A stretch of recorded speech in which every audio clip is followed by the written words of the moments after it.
Hello, everybody. My name is John Whiteman, and so happy to be here. First time in Utah.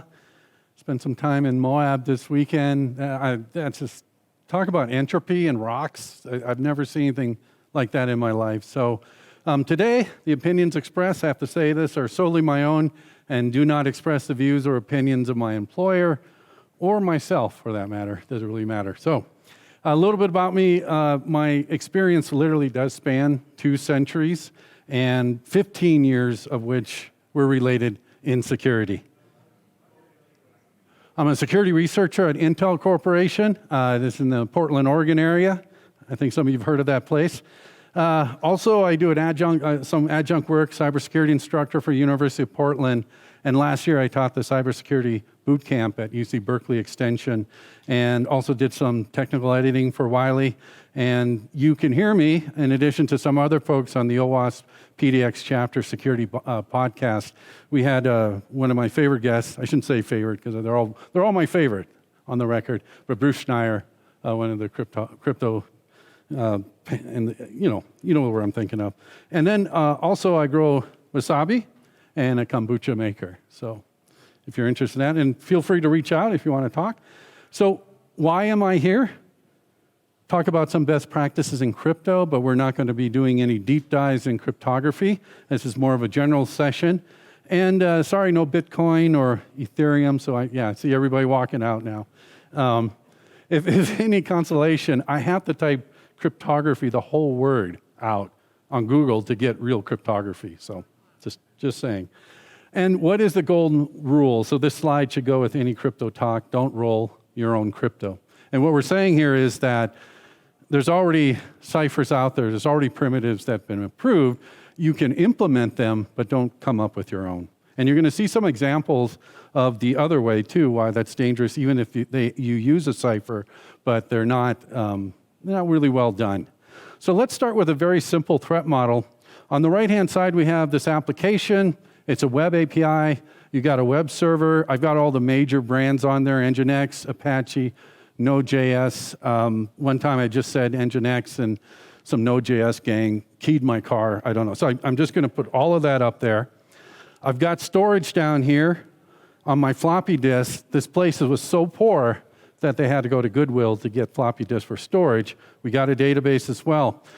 On the left-hand side, we got 2 types of clients. We got Alice, who's going to be a typical client, and then we have a developer who's in a really good sitting posture. Like if you work half days, like 12 hours, that's how you want to sit. We have this developer here. Now, this network, of course, is an untrusted zone, right? So the dotted lines are trust boundaries. We never trust networks, right? That's the goal. And so we have a network connection through there. Then our application with our web API, it's serving, of course, through the web server. And then there's also the actual software, which is down on storage on our floppy drive. And then we also have a database. And then we also have a connection from the developer as well. And that's kind of a simple threat model. But what I want to do today is look at just the crypto assets. What are opportunities for putting crypto there? And the first thing would be probably something like the network, and we would do something like HTTP with TLS, which is the S, right, in HTTP, S. And we also have a second network here. It's in a different domain or trust zone, so we're going to call this a separate connection. And then we also have SSH, and that's normally something where the developers will go in. Different protocol, right? But still, we have security. Some other things, an API token, which would be normal. So this application could be on-premise, it could be out in the cloud somewhere, but right now we have, it could be anything. It doesn't really matter, but what does matter is the asset itself, this API token. What's interesting about it is that you could have 2 instances of this thing, of this asset, which poses to have some interesting challenges in terms of protecting that asset. We have a password. The passwords themselves aren't necessarily crypto, but how we manage them, for example, salting and hashing and some other things, we will put that there as a crypto asset as well.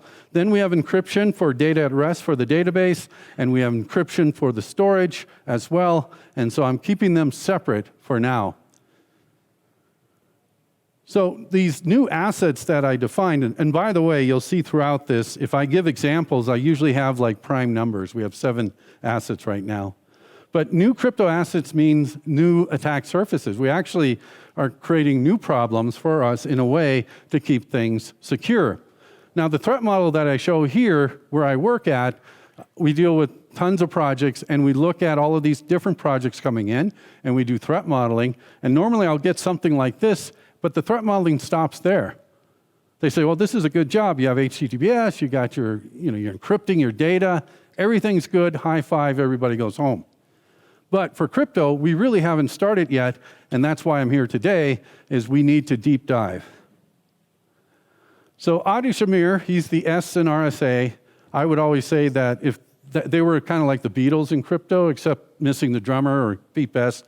But Adi, I would say probably be John Lennon or somebody. But he said something, and I use this slide every time when I talk about crypto. He says, cryptography is typically bypassed, not penetrated. And he gave this speech, it's online. He gave the speech at the Turing Awards, which was like the biggest computer award that you can get, and rightfully so. These primitives, these algorithms have been tested, vetted over the years, right? And they're good. And so, yes, every primitive is breakable. You can brute force keys, but that's usually computationally infeasible as long as the algorithm is okay. And what he's saying is that it's typical that an attacker will not go in and brute force like we say, but they'd be more like Bruce Lee. And you want to be formless, shapeless, and like water, and you find the least resistance to get what you want, particularly for those assets. I hope we all know the CIA, right, for crypto. And for Crypto 101, it's the same thing. In fact, we already know confidentiality, we know integrity, and we know availability, which some people say, well, what do you mean by availability? We'll get into that a little bit. But what I like to do, because I think that thing is totally wrong, I think this is the real world triad that we face today. Because just one mistake, this thing will tip over. It's a center of gravity, and that's what takes I don't think it's always perfect to what we see for crypto. So let's talk about confidentiality. Symmetric encryption first. We usually look at AES 256. Now, some folks are probably using something smaller, and this, of course, is the bit length, 192, 128. But you're going to see we want to try to go for larger number of bits for a couple of reasons. Computers are getting faster, and there's something called post-quantum that's coming. We want to avoid weak ciphers like DES, so if you're using DES, that's really a bad thing. Triple DES, bad thing. You want to avoid weak modes, and I refuse to put the penguin on there, Tux, the Linux penguin, where you see it. Everybody, I think, knows that in security, but if you don't, do a Google on the Linux, ECB, Linux block ciphers. Now, one of the challenges we find, particularly where I work or most places, is that on teams, there really aren't any crypto experts there. There's some people that know some crypto, and that's it. And where do you start, especially if you're brand new? So I'm assuming the audience here has some level of expertise, and some maybe not. So I often tell people, just refer to NIST in FIPS, the 140.2. That's where it's going to give you a good start to find out what are good crypto ciphers to use and some of the bad ones. On the asymmetric side, I'm going to wave my hands here a little bit, but you want to use what's recommended today. Asymmetric cryptography, there's a lot, but when we're talking specifically for encryption, use what's today, look at the FIPS 140-2, and you should be fine.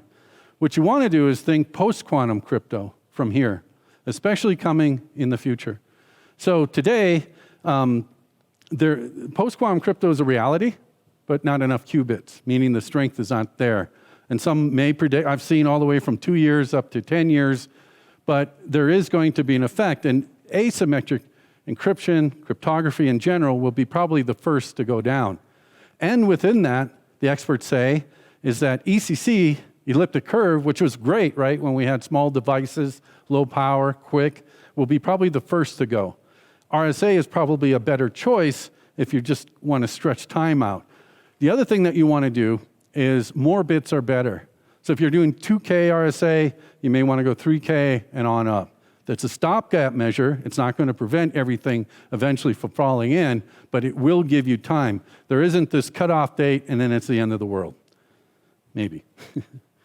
And encoding, by the way, is not encryption, base 64. Integrity, hashes, right? SHA-3 and SHA-2. How many people knew that there was multiple SHA families, just out of curiosity? Okay. Did anybody know there was a SHA-0 and a SHA-1? Yeah, good, less, yeah. Avoid using the older SHAs, the SHA-2 and the SHA-3. I prefer SHA-3, which is more of the K-check sponge design. It has resistance to side channel, but most people today are probably using SHA-2, and they're probably using 256, which is fine. But again, you want to start to do 384. You want to start expanding to 512 from there. And stop it with the Mickey D digest. Anybody know what I mean by Mickey D's digest? Yell it out. Oh, yeah. So I still see it. You see it. We all see it. That is the right color, by the way. So don't use it. I see it in books even. Let's talk about digest. Let's go to MD5. And these are crypto books. That's just bad. At the time, well, it's so 80s, right? It's kind of the disco era thing. It needs to go. Checksums. CRC's kind of a checksum as well. They're not cryptographically secure functions. These are fast. They're great, but other than that, don't use them. This is the availability part that I was talking about. I'm talking about software crashes, or it could be hardware as well, but software crashes and hangs, denial of service. So I did a query of CVE. I think most of us know what these are, but publicly known vulnerabilities. I did this a few days ago, which shows how quickly I prepare for the slides here. But I did a type in there of crypto, like that was my search query. Came up with 306, which I thought was kind of small, but I wanted to focus on crypto libraries, third-party libraries that build crypto like Go and some of these other Python that have these. And of these, I just grabbed the first 11, and I was looking for things that look like a crash or look like something would be a hang. So this one says unreasonable amount of time to finish, kind of a hang. Here's an indefinite hang. Here's a buffer overflow. Here's an attacker can crash a server, and here's one with a stack overflow. Nearly half of these today, of the latest, at least for a few days ago, are related to denial of service attacks. Now, this is more of a code robustness. So when we tell teams that, for example, you need to go fuzz something, whatever, they say, well, that's a security issue. It can be, of course, but it's really code robustness. So any developer should be doing something of this testing, and I'll show you what I mean by that. And it's not really a crypto issue at all. It's just an implementation of secure coding, particularly for cryptography. So recommendations, if you're doing scans of your own code, you should be doing that. You should always have people looking at your own code, manual code reviews. And I highly recommend fuzzing. Fuzzing is where it's at, and fuzzing is the kind of thing that will find these and easily find them in most cases. All right. The cornerstone, in my opinion, of cryptography is randomization. And Anonymous Dog says, cryptographically pseudo-random acts of kindness are deterministic. My dog said that to me. And I said, right, because the true happiness starts with the seed. So when you hear the word pseudo-random, think of it as a function made by a person. But we can't make truly random things by coding it in software. What we need is a seed, a truly random seed, to start things off. But before I continue, let me go over a bit on randomness. And I think most of us know, but it has to deal with independence, right? Throwing the dice shouldn't matter what you threw the time before, and shouldn't matter what you throw the time after. It's like the gambler's dilemma. I'm just going to keep playing the slot machine until it works. Uniformity. We want to make sure that all of the bits, if you have 0 to 6 or 0 to 1, I don't think there's a 0 dice, but 0 to 10, we want to make sure that everything is evenly distributed and unpredictable. Even if you have an even distribution, we don't want to say 0, 1, 2, 3, 4, and then come back again. That's what we're talking about. These are the 3 characteristics of randomization. So we're going to do a thought exercise right now, and this is something I do in my classes.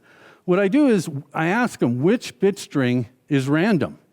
So number 1, I would give them something like that. Raise your hand if you think this is a random string. Nobody? No, you security people, man. Okay, how about this? Okay, this. I got 3,000 of these, so I'm going to go through every one of them. Okay, so I kind of keep going, and most of these classes, they're not security people. It's an elective, right? So I expected people to already tell me before I did it. And I kind of keep going, then all of a sudden I see this thing where it's repeating, and then I get something new like this. So then I ask them the same question again, based on these strings. I said, yes, they're random. No, they're not random. Or not sure. How many say not sure? All right, how many say these are random? Okay, no, not random. Okay, somebody's giving me a middle finger out there. I don't know. Okay, that is a 1. So it's not random. And the reason why, or I'm not saying not random, we don't know because we don't know where the random numbers come from. That is what the question should be in the beginning. Where do these random numbers come from? And we don't know.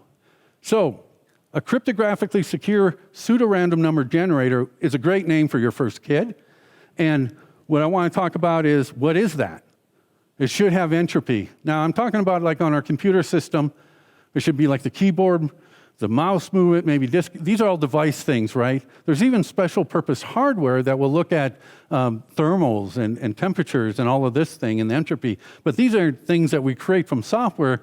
This is sort of semi-natural occurring events because we invent these things, but you get my point. Then through the generation is where we have this algorithm that somebody creates, but it's taking that entropy pool and it's bringing it in, and it's got some other things that make it particularly cryptographically secure, like those 3 things that we saw before, the attributes of that. That's what this is doing. Now, I'm picking on Linux here. You've probably seen the dev random and dev urandom. You probably did Google of them, and those things go back all the way from like 1998 forums about this stuff. And they're both getting their source from the same place. The difference is like blocking, it could deplete it. If you're using, let's say you have an Amazon web server and you're using this constantly, you could actually run out. But the urandom is the one that you want if you want this constant bit source. But it's a trick. It isn't getting the bits all the way from the back.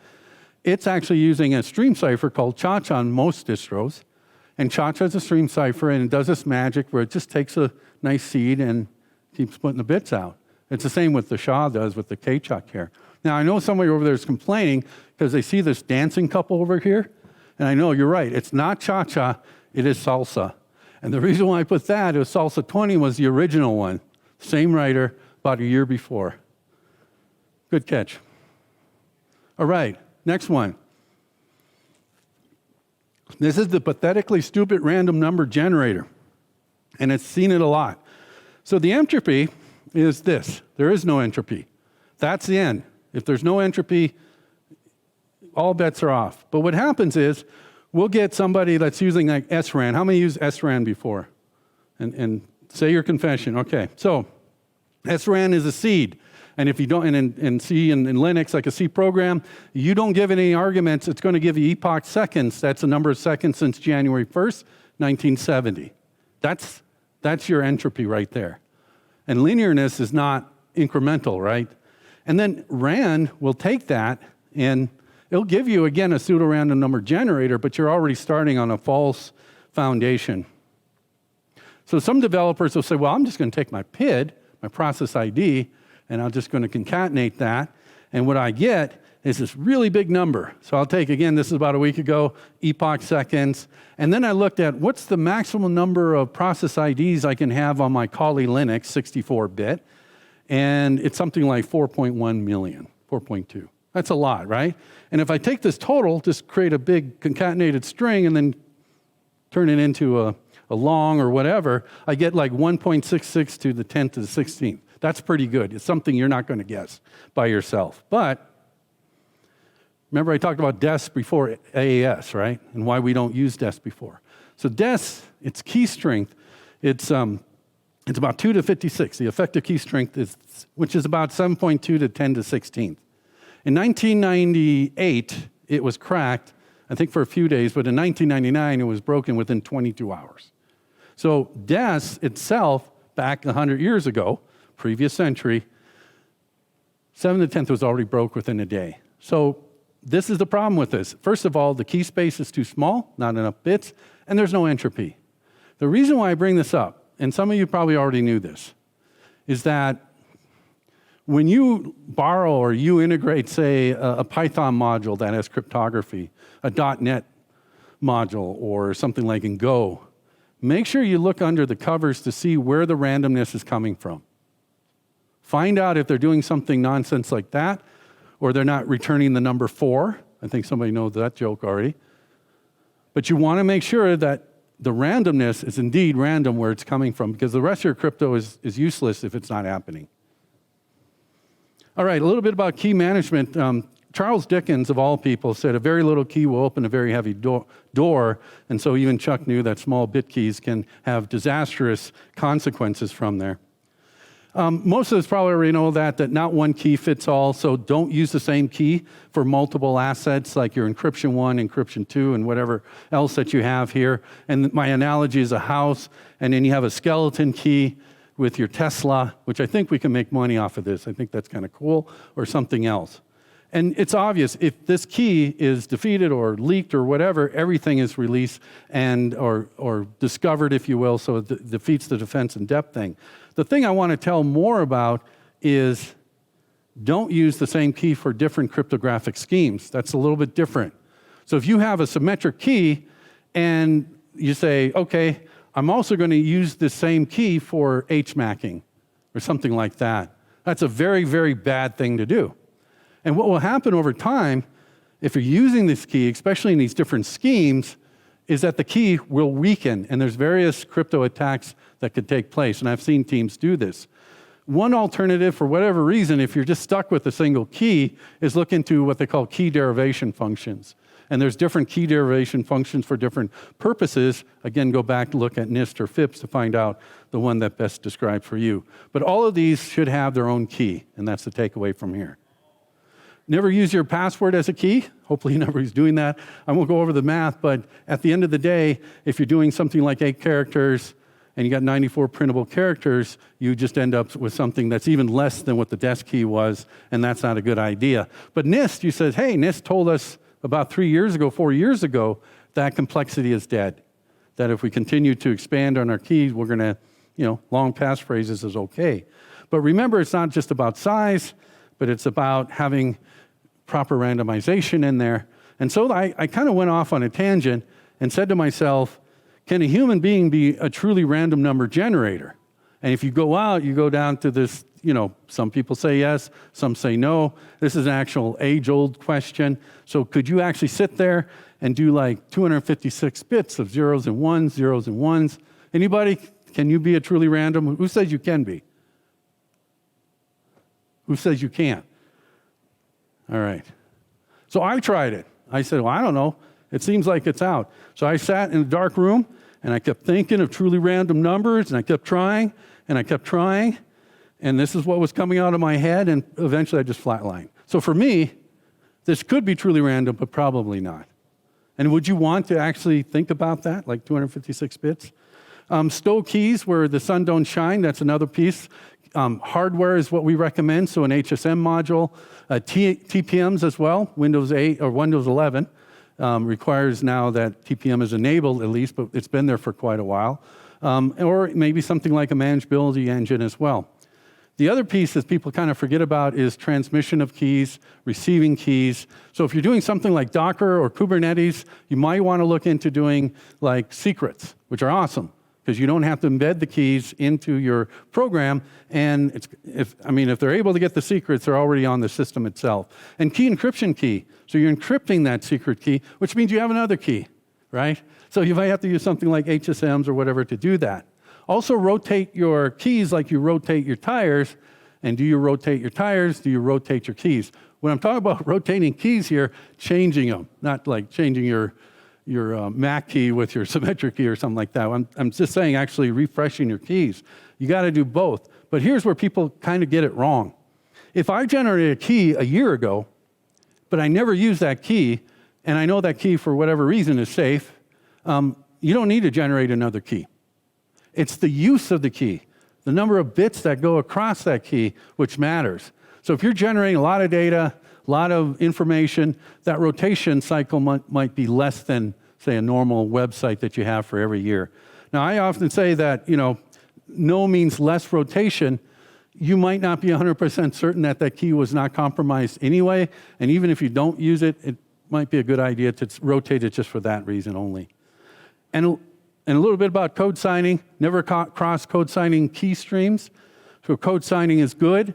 It protects you and your user. So when you're distributing your software, code signing is the integrity part in addition to the authenticity part with your certificates. And it's also a very good, strong mitigation against supply chain attacks. So this is great. We see teams do that, but we do reviews to find out, again, how you're generating these certificates, et cetera. And what we recommend is that you have two sets of keys. One, test. This is the keys that you're running in your test environment. And the other are production keys, which are golden. And in all reality, you should probably never have access to them as well. So if you do something like on Amazon or Apple, you'll have a key vault for the production keys. You probably read sometimes where test keys become production keys in production release software. That's a very bad thing. So try to avoid that as much as possible. But Hadrian's Wall here, think of it that way. Think of it that way. Okay, practice zeroization as well. So in this case, this is more for the developers. If you're writing code and you're using a secret in your code, make sure you use it just when you need it, and then you zeroize it. So if you got buffers or whatever you're programming, delete it, make sure it's gone. Remember Heartbleed. Heartbleed is where they were getting asked, hey, can I get as much information as I can? That type of thing. And it was getting secrets because these secrets were resident in memory and they weren't clean. So many of this type of thing probably could have prevented a lot of secret releases.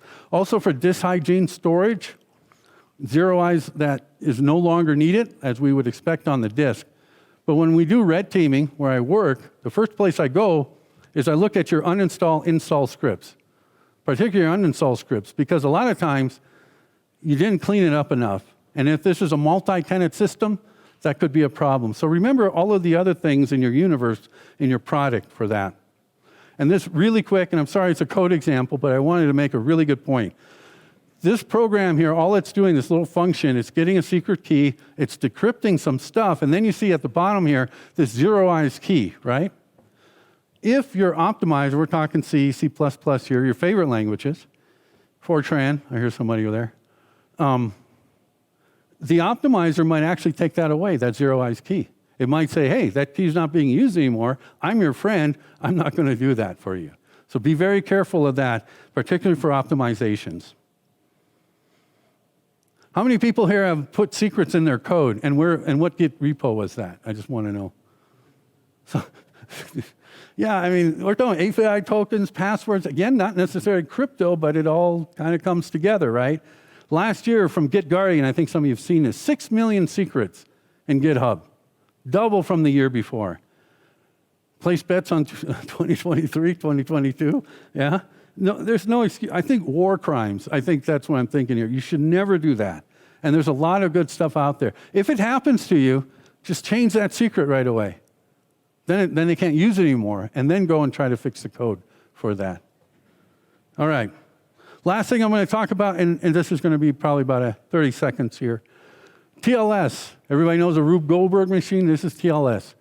11 things, prime number. This is all the stuff you have to do in order to protect that website from whatever it is that you're having on that website. So I think these are passed out, but many of the things I talked about today are there, but through this list, I would ultimately say towards the bottom, make sure you test your environment. There's a good script called testssl.sh and all of that. Just make sure that your configurations are correct. But most of the other stuff that I talked about, using weak ciphers and all that, are covered here. And that's it. So any questions?